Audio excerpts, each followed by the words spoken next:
जे संवेदनशील विषय आहेत त्याच्यामध्ये एक विषय नक्कीच मराठा आरक्षणाचा आहे, ज्याच्याबद्दल सर्वोच्च न्यायालयाने निकाल दिलेला आहे आणि त्याबद्दल आणखीन आपल्याला माहिती असेल तर अशोकराव सांगतीलच. तसाच दुसरा एक महत्त्वाचा विषय आहे तो इतर मागासवर्गीयांचं पंचायत राज संस्थेच्या निवडणुकीतील राजकीय आरक्षण, त्याहीबद्दल एक कोर्टाचा निर्णय लागलेला आहे. त्याहीबद्दल आम्ही सांगितलं, कारण हा विषय संपूर्ण देशाचा होऊ शकतो. तर देशामध्ये हा विषय वाढू शकतो आणि हा देशपातळीवरचा विषय आहे. नंतरचा एक आहे तो मागासवर्गीयांचे बढतीमधील आरक्षण, हा एक विषय आहे. नंतर चौथा विषय जो आहे तो म्हणजे मेट्रो कार शेडसाठी कांजूर मार्ग येथील जागेची उपलब्धता, त्याच्याबद्दल एक चर्चा झालेली आहे. साहजिकच आहे, जो विषय नेहमी चर्चेला जातो तो म्हणजे जीएसटीचं येणं, हे वेळेवर येणं, याच्यासाठी सुद्धा आम्ही त्यांना विनंती केलेली आहे. आणखीन एक जो महत्त्वाचा विषय आहे तो शेतकऱ्यांच्या आयुष्याशी निगडीत आहे, ते म्हणजे पीक कर्ज जसं असतं तसं पीक विमा. त्या विम्याबद्दल ज्या काही अटीतटी शर्ती आहेत, आपल्याला कल्पना असेल की महाराष्ट्रामध्ये बीड मॉडेल एक आम्ही केलेलं आहे, बीडचं मॉडेल. त्या अनुषंगाने त्याही सूचना आम्ही त्यांना सांगितलेत की आपण तशा सूचना आपण यांना द्याव्या प्रशासनाला. नंतर राज्यामध्ये बल्क ड्रग पार्क, त्या स्पर्धात्मक निविदेत मंजुरीसाठी हा एक विषय, त्याच्याबद्दल त्यांच्याशी बोललेलो आहे. महत्त्वाचा विषय जो मी किंवा आम्ही मुंबईमध्ये बोललेलो आहोत आणि तिथून सुद्धा त्यांना विनंती केली होती, ती आज प्रत्यक्ष भेटून केली. गेले काही वर्ष आपल्याला म्हणजे महाराष्ट्राला जो किनारपट्टीचा भाग आहे तिथे चक्रीवादळं ही येऊन आदळत आहेत. एक 8-15 दिवसापूर्वीसुद्धा एक वादळ आपल्याला जेमतेम स्पर्श करून गेलं आणि त्यानेसुद्धा नुसतं स्पर्श केला तरी मोठा दणका दिलेला आहे. तर अशा वेळेला जी मदत असते त्या मदतीचे निकष हे आता जुने झालेले आहेत. NDRFचे जे असतात नॉर्म ते बदलणं हे गरजेचं आहे, कारण ती मदत ही अपुरी पडते. राज्य सरकारने गेल्याही वेळेला निकष बदलून जे निकष आहेत NDRFचे त्याच्यापेक्षा अधिक मदत गेल्याही वेळेला केली, याही वेळेला केली, पण हे निकष मुळामध्ये NDRFचे बदलले गेले पाहिजे. 9वा विषय जो आहे तो 14व्या वित्त आयोगातील थकीत निधी तो मिळण्यासाठी एक आहे शहरी स्थानिक संस्थांसाठी. तसंच 14व्या वित्त आयोगातील थकीत निधीची परफॉर्मन्स ग्रँटी हा बोललो तोच विषय आहे. आणि आणखीन एक महत्त्वाचा विषय जो प्रत्येकाचे एक दिवस असतात, पर्यावरण दिन असतो, आणखीन काही दिन असतो, तसं आपल्याला सर्वांना कल्पना आहे की एक मराठी भाषा दिन असतो. तो मराठी भाषा दिन आल्यानंतर मराठी भाषेला अभिजात भाषेचा दर्जा मिळाला पाहिजे अशी तेव्हा एक तिकडे चर्चा होते. तर तोही जो प्रश्न केंद्र सरकारच्या दरबारी प्रलंबित आहे, त्याहीबद्दल आम्ही विनंती केलेली आहे की राज्य सरकारकडून बरीचशी माहिती दिली गेलेली आहे. आणखीन काही माहिती पाहिजे असेल तर तीही आम्ही देऊ, पण मराठी भाषेला अभिजात भाषेचा दर्जा देण्याबद्दल लवकरात लवकर आपण सूचना द्या. तर अशा सगळ्या विषयांवरती त्यांच्याशी विस्तृतपणाने चर्चा झालेली आहे. आणि जसं मी म्हटलं की ह्या सर्व बाबतीमध्ये आम्ही पत्रसुद्धा दिलेली आहेत. त्यांनी सांगितलेलं आहे की मी याच्यात नक्की माहिती घेतो आणि लक्ष घालतो. तर आम्हाला आशा आहे, अपेक्षा आहे आणि विश्वास आहे की लवकरात लवकर त्यांच्याकडनं याच्या सर्व बाबतीत सकारात्मक निर्णय होतील.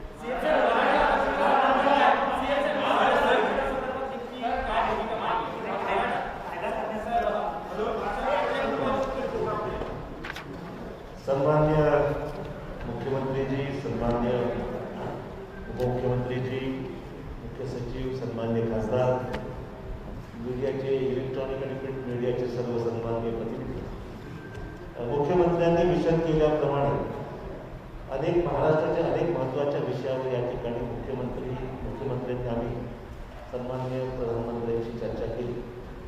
आणि मराठा आरक्षणासंदर्भामध्ये जो विषय आहे त्यांना आम्ही कल्पना दिली की 5 मे 2021ला सर्वोच्च न्यायालयाने मराठा आरक्षणाच्या बाबतीत प्रतिकूल निर्णय घेतल्याचं आम्ही त्यांना नमूद केलेलं आहे. म्हणजे 5 मेला मराठा आरक्षणाला देण्यासंदर्भामध्ये एकतर सर्वोच्च न्यायालयाने असं म्हटलेलं आहे की 102वी घटना दुरुस्ती झाल्यानंतर SC-BCचे आरक्षण देण्याचा अधिकार हा राज्यांना आता राहिलेला नाही. म्हणजे कुठल्याही राज्यांना या जजमेंटनंतर त्यांनी सांगितलं आहे की या जजने स्पष्ट नमूद केलं आहे की घटना दुरुस्ती झाल्यानंतर अधिकार हा कुठल्याही राज्यांना एखाद्या समाजाचा बॅकवर्डनेस ठरवण्याचा किंवा त्यांना आरक्षण देण्यासंदर्भात निर्णय आता राज्यांना घेता येणार नाही. आणि दुसरं म्हणजे इंदिरा सहानीची जी मागची केस लॉ आहे तो लक्षात जर घेतला तर 50% आरक्षणाची मर्यादाही पार करता येणार नाही. हा दोन महत्त्वाचे विषय.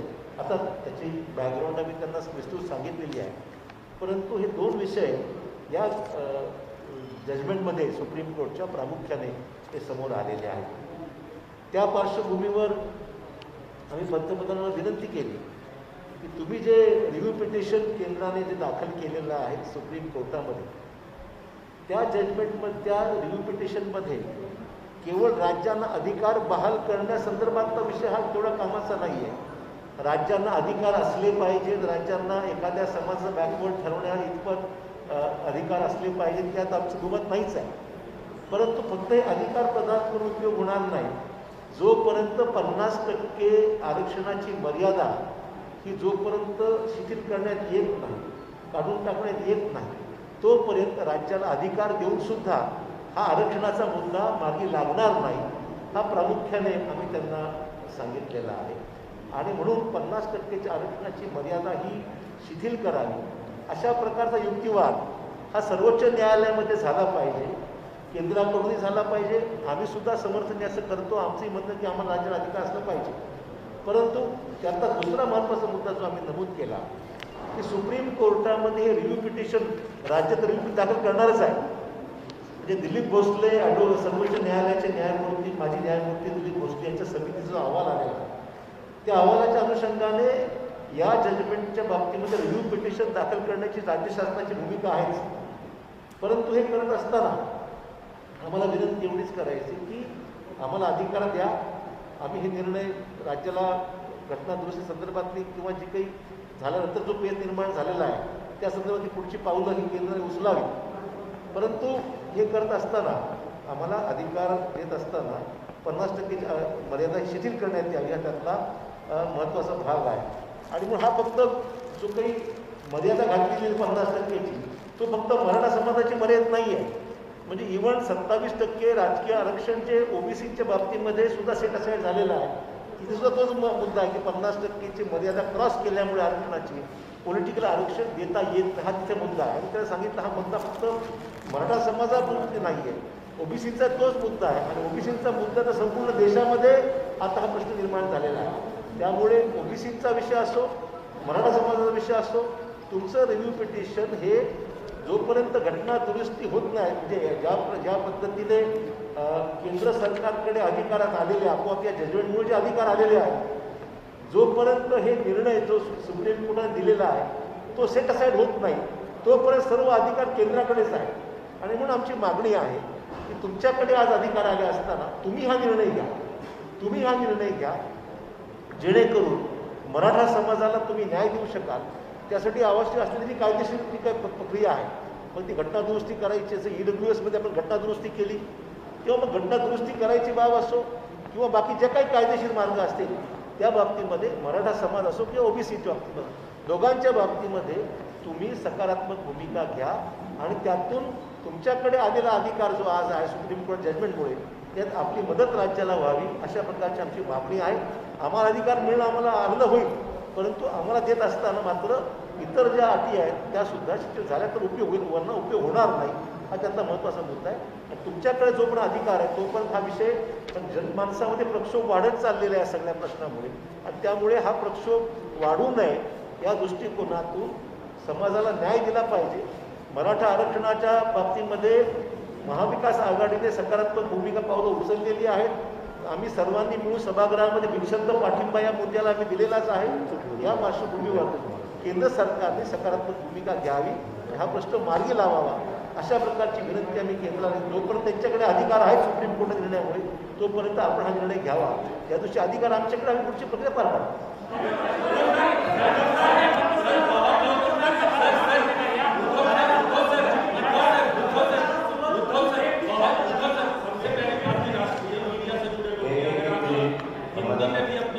एकेकाने बोला. आता अशोकराव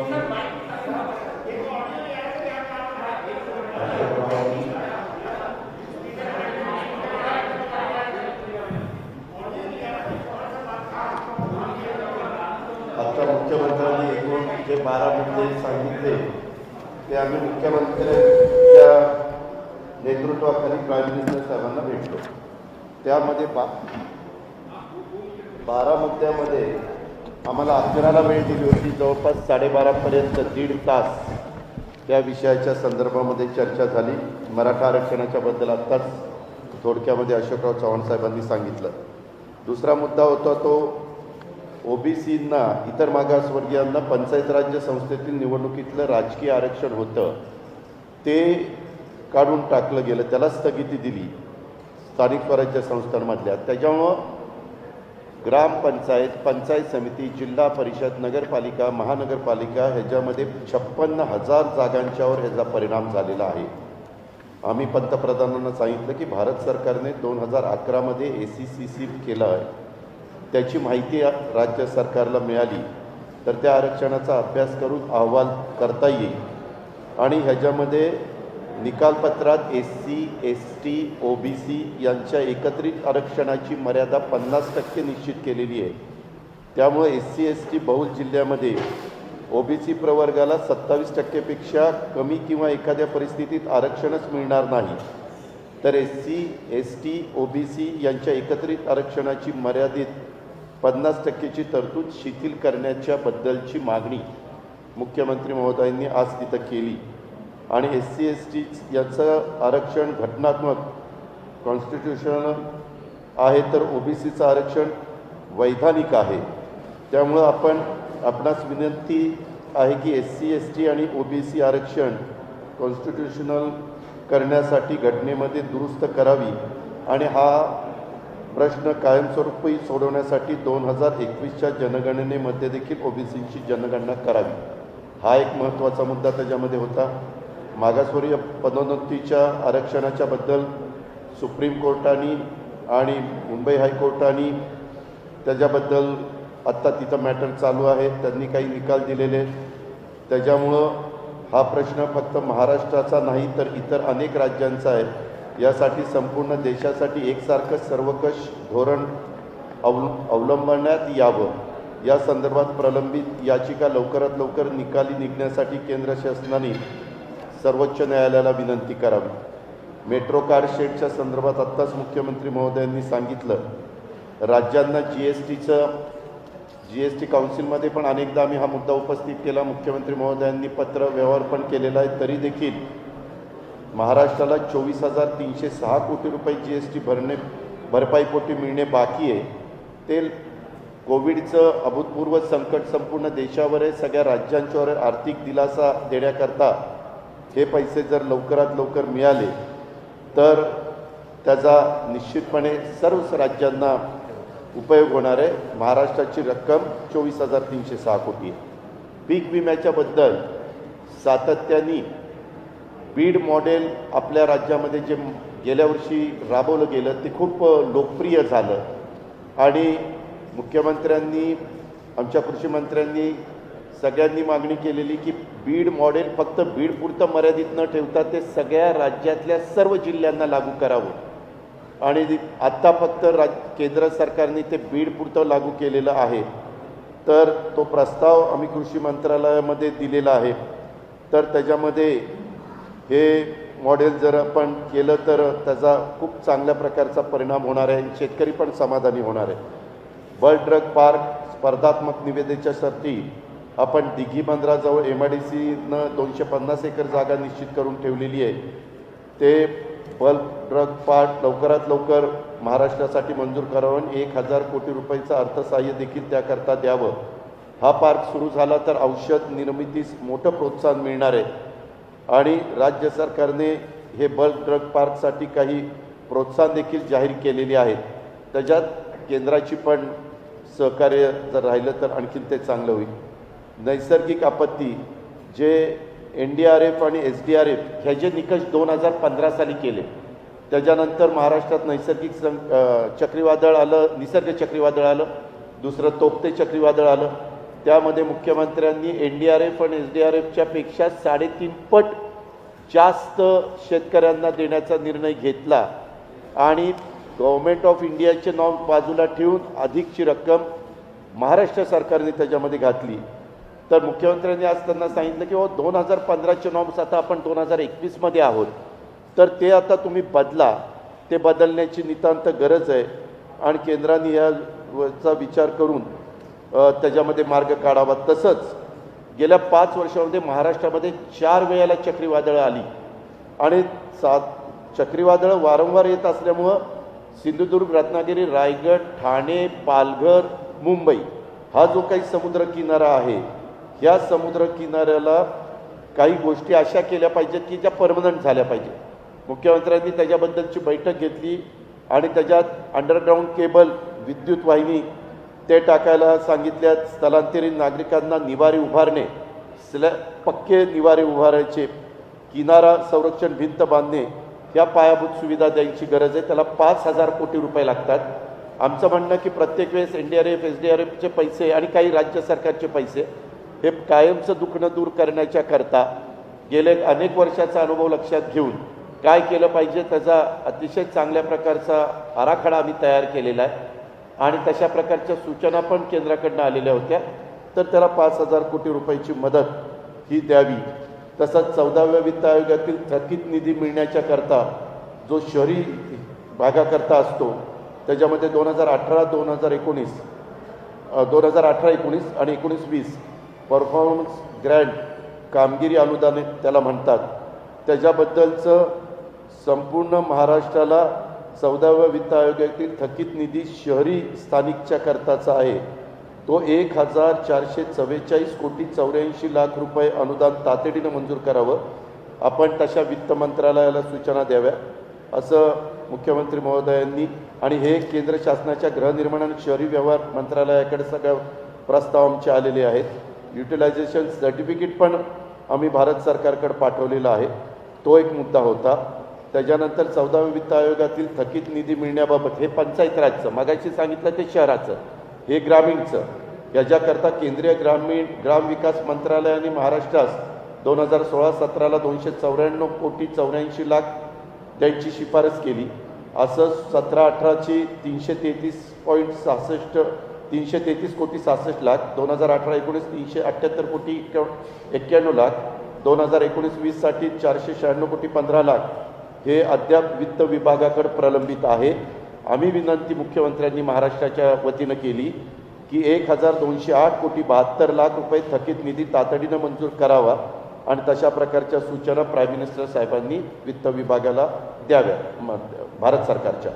आणि मराठी भाषेचा भाषेचा दर्जा देण्याच्या बाबत याच्यामध्ये बऱ्याचदा तशा पद्धतीनं सातत्याने विधिमंडळामध्ये मागणी येत होती आणि तशा प्रकारची मागणी आज मुख्यमंत्री महोदयांनी ही प्राईम मिनिस्टर साहेबांना त्या ठिकाणी केली आणि त्यांना सांगितलं की मराठी भाषेच्या करता आपण तातडीनं क्लासिकल लँग्वेज ह्याच्यामध्ये ह्याचा स्टेटस त्या ठिकाणी द्यावा.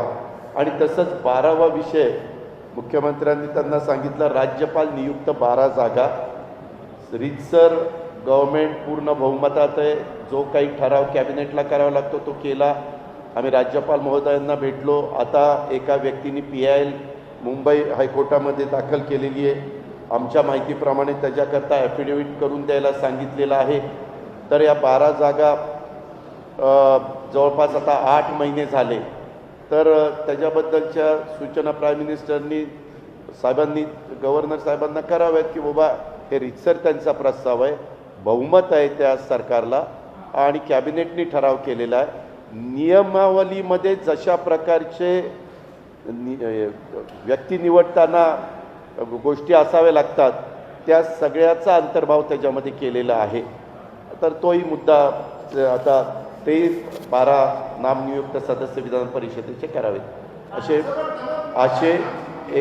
असे 12 मुद्दे पंतप्रधानांना मुख्यमंत्र्यांनी आणि आम्ही सगळ्यांनी सांगितले.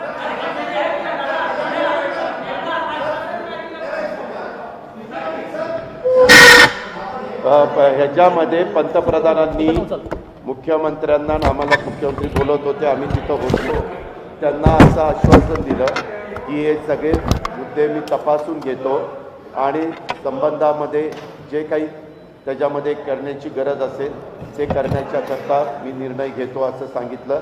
चर्चा अशी अतिशय समाधानकारक झाली. जवळपास 90 मिनिट पंतप्रधानांनी मुख्यमंत्र्यांना आणि त्यांच्या सहकाऱ्यांना वेळ दिलेला होता आणि सगळे राज्याच्या हिताचे जे काही विषय होते ते मुख्यमंत्र्यांच्या नेतृत्वाखाली तिथं मांडण्यात आले.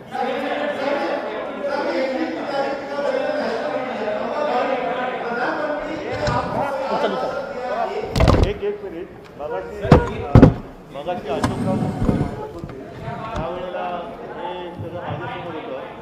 सॉरी, मैं हमारे मीडिया के लोगों से दोबारा रिपीट इसलिए करता हूँ, शायद मेरे सामने माइक नहीं था उस वक्त.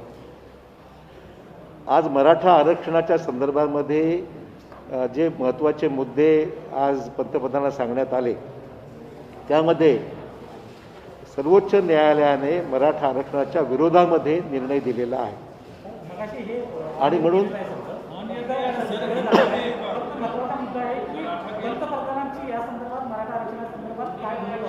त्या पंतप्रधानांना आम्ही विनंती केली की आपण कायदेशीर प्रक्रिया पूर्ण करून एकतर जोपर्यंत अधिकार सर्वोच्च न्यायालयाच्या निर्णयामुळे तुमच्याकडे आलेले आहेत ते अधिकार लक्षात घेऊन मराठा समाजाचा आरक्षणाचा मुद्दा विविध कायदेशीर प्रक्रिया पूर्ण करून तो आता अधिकार केंद्राकडे आहे, तुम्ही ते पार पाडावी आणि मराठा समाजाला आरक्षण देण्यासंदर्भात पावलं उचलावी अशा प्रकारची विनंती आम्ही त्यांना केलेली आहे. आणि त्याचबरोबर 50%च्या आरक्षणाची जी मर्यादा इंदिरा साहनी प्रकरणातून एक सिलिंग लिमिट घालण्यात आलेली आहे ती पण कायदेशीर प्रक्रिया पूर्ण करून ती लिमिट जर आपण रिलॅक्स केली तर मग दोन्ही प्रश्न मार्गी लागतील आणि आपली जी याचिका आपण दाखल केली, रिव्ह्यू पिटिशन दाखल केलेलं आहे तेही रिव्ह्यू पिटिशन जे आहे त्याच्या आमचं उलट आम्हाला आनंद आहे की ते राज्याला अधिकार मिळाले पाहिजेत, पण नुसत्या राज्याला अधिकारातून फायद्याचं नाही आहे की जोपर्यंत 50%ची जी मर्यादा आहे या लिमिटची आहे ती जोपर्यंत शिथिल होत नाही तोपर्यंत राज्याला नुसत्या अधिकारातून फायद्याचं नाही आहे असं आम्ही त्यांना विनंती केली. पंतप्रधानांनी याच्या बाबतीमध्ये मी निश्चित माहिती घेईल आणि पुढील कारवाई करीन अशा प्रकारे त्यांनी या ठिकाणी सूचित केलेलं आहे.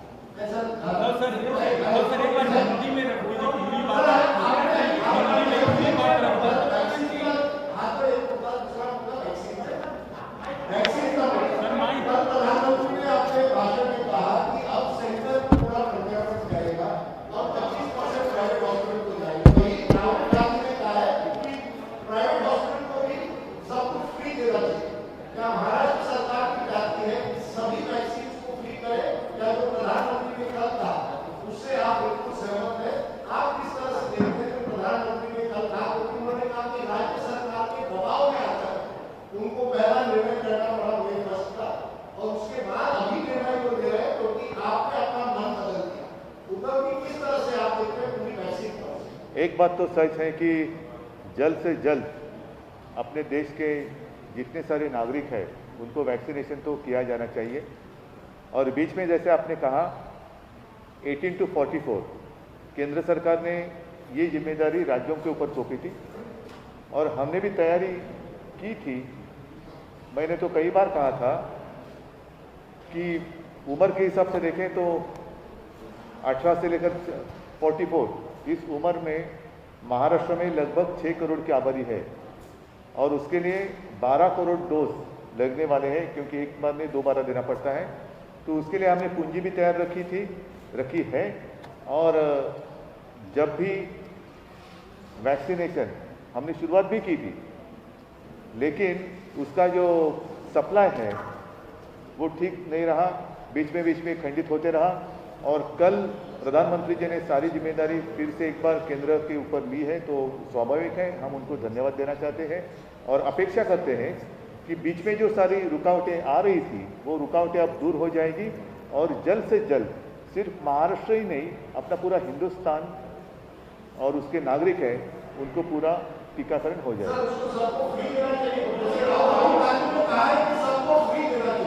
नहीं, सबको फ्री मिलना चाहिए तो उनका अधिकार और ज़रूरत.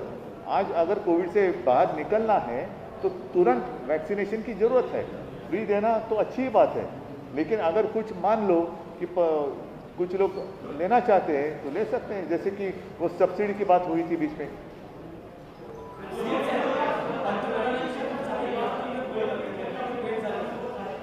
काय म्हणाले? आमची व्यक्तिगतच भेट झाली ना. नाही, एक महत्त्वाचा मुद्दा असा आहे की आम्ही तिघही समाधानी आहोत, कारण आजच्या आमच्या भेटीमध्ये कुठेही राजकीय अभिनिवेश नव्हता. अत्यंत शांतपणाने आणि समजूतदारपणाने जेवढे मुद्दे आम्ही मांडले ते त्यांनी शांतपणाने ऐकून घेतले. त्याच्यात आम्ही जसं आता अजितदादांनी सांगितलं, अशोकरावांनी सांगितलं, त्या विषयाबद्दल भूमिका नुसत्या मांडल्या नाही तर त्यांना पत्रसुद्धा दिलेली आहेत. आणि म्हणून मला विश्वास आहे की ज्या पद्धतीने त्यांनी आमचं ऐकून घेतलेलं आहे, समजून घेतलेलं आहे, ते ऐकून बघितल्यानंतर यामध्ये त्यांनी जसं सांगितलं की मी पूर्ण माहिती घेतो, लक्ष घालतो, तर आम्हाला नक्की विश्वास आहे की काही ना काहीतरी मार्ग निघेल.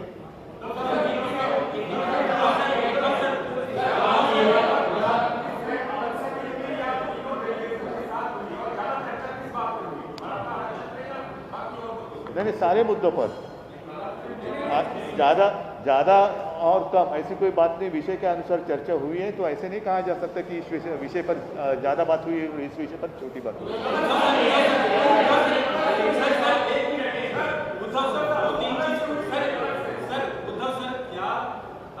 आप लोग की अलग मुलाकात हुई है, हाँ या ना? दूसरा सवाल हमारा नहीं, हाँ या ना मतलब क्या, अदालत है कि क्या है? आपकी निजी मुलाकात क्या हो? नहीं, हाँ या ना का मतलब क्या, अदालत में खड़ा थोड़ी हूँ. आप प्रतिनिधिमंडल के साथ मिले हैं? सुनो, ऐसा है कि ये बात कभी मैंने छुपाई नहीं और छुपाने की आवश्यकता नहीं. आज राजनीतिक रूप में देखें तो हम उनके साथ नहीं हैं, लेकिन इसका मतलब ये नहीं कि हमारा रिश्ता टूट गया है. मैंने कल भी बात कही थी, मेरे एक साक्षात्कार में शायद लोकसत्ता ने लिया था तब.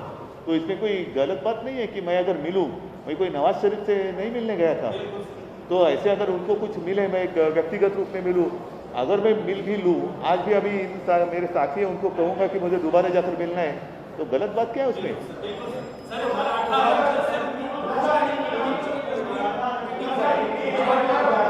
एकाने कोणतरी बोला, ऐका एक मिनिट. आता याच्यामध्ये गेल्या वर्षभर त्यांचे काय वेळेला जसं आता टोकते वादळ आलं, मधल्या काळामध्ये मी सांगितलं त्यांचा फोन आला आणि त्यांनी सांगितलं की सरकार तुमचं कोविडच्या काळात चांगलं, हे व्यक्तिगतच बोलणं होतं. त्याचं आज सुद्धा आमची एक थोडा वेळ व्यक्तिगत भेट झाली, कसं काय चाललं आहे. मी त्यांना सांगितलं की या सगळ्या माझ्या सहकाऱ्यांच्या सोबत मी आलेलो आहे आणि राज्याचे प्रश्न आहेत. नाही, आता युती का तुटले 1.5 वर्षानंतर काय सांगायचं. ठीक आहे.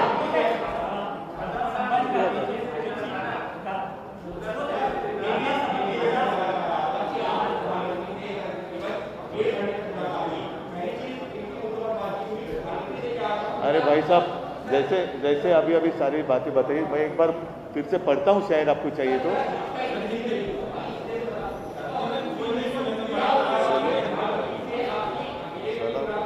ठीक है, एक मिनट, मैं आपके लिए ठीक आहे, मला आपण रिपीट करतो. हां, धन्यवाद. चला गाडीतून जाऊ. चला, आभारी आहे. आपण बरोबर. हा व्हिडिओ तुम्हाला कसा वाटला ते कमेंटमध्ये जरूर कळवा. अशाच ताज्या व्हिडिओंसाठी आमचे फेसबुक पेज फॉलो करा आणि यूट्यूब चॅनल सबस्क्राईब करायला विसरू नका.